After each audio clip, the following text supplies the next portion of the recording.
the Lord. And, you know, in this psalm, David's talking about he's seeing the evildoers prosper.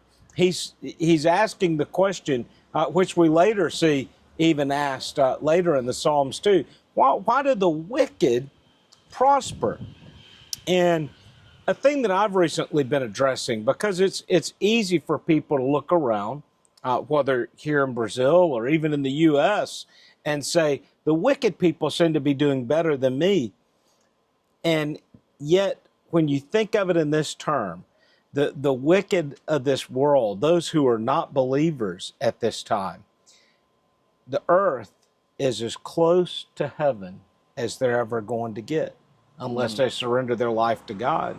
And yet for us as believers, this is as close to hell as we're going to get, because we have heaven as our promise.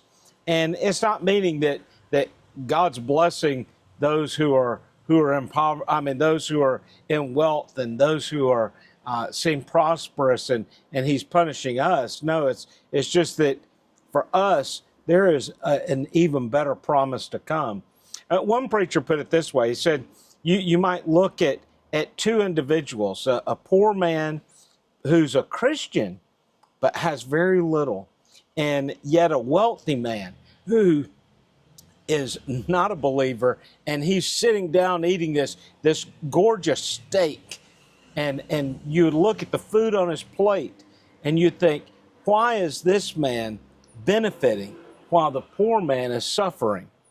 But if you think of it like a camera being on the wealthy man, maybe as that camera zooms out, you realize that he's in a jail cell and he's eating his last meal before his execution. And in a sense, that's what is happening with those who have not surrendered to the Lord.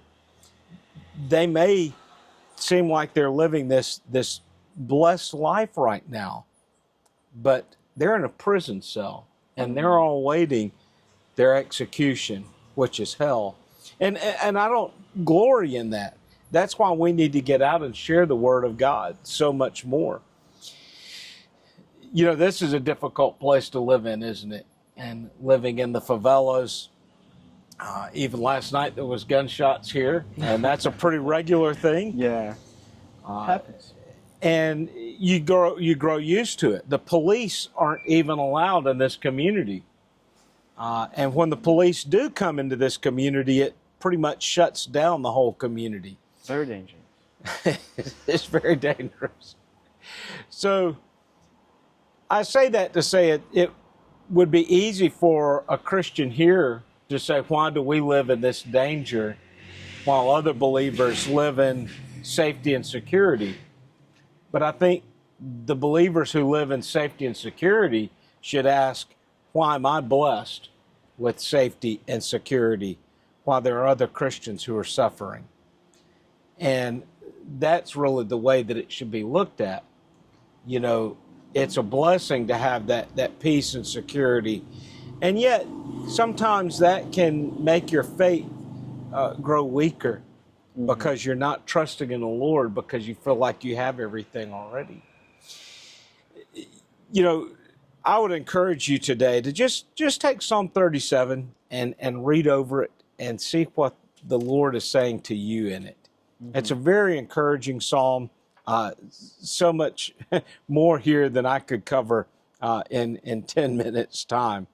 But I want you to realize to trust in the Lord and delight yourself in Him. It says He will give you the desires of your heart. And that was something I never truly understood until I first went to Nigeria. And when I first went to Nigeria, I had been there for several months. And all of a sudden, I realized I was where my heart desired, even though I never really realized that that's where my heart was desiring to be. And serving on the mission field, whether it's the mission field in Macon, Mississippi, or in Rio de Janeiro, it's where my heart desires to be. And brothers and sisters, I just want to encourage you to trust in Him. Anything you want to say at the close? Yeah, I just wanted to say the last verse that say in the final verse 40 in chapter 37 in Psalms because I like it and yeah, how the Pastor Patrick say, encourage yours for read this chapter, and he say, the Lord help them and delivers them. He delivers them from the wicked and saves them because they take it refuge in Him. So believe in God, trust in God that He will save you. He will be your refuge about anything. And it is verse 6 that I gave it for yours today.